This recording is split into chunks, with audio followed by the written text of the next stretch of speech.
শান্তি ব্যবস্থা সবাই বিশ্বের মুসলমান জালিমের অত্যাচার হেফাজত করুন।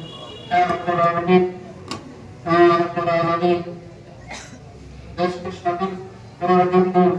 আমাদের আকাঙ্ক্ষিত বিরোধী এবং অন্যান্য জাতির লড়াই করে রক্ত দিয়েছে দেশকে স্বাধীন আমাদের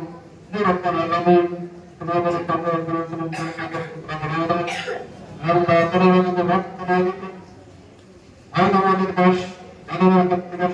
স্বাধীন হতো আমাদের পরাধীন হতো যেমন দখল করা লাগতো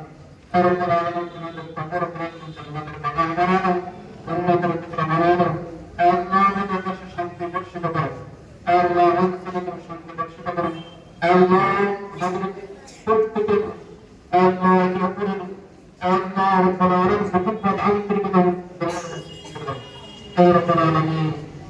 বিশ্বের প্রতিটি মুসলমান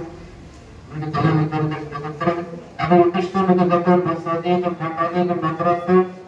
মাসাজিদ মাদারিস খানকান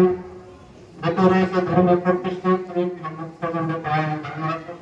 সমস্ত প্রতিষ্ঠানে আসলে জায়গাও দখল করে তারা রাজস্থানে দখল করা এক ধরনের শাস্তির করে দারুণ মাদ্রাসা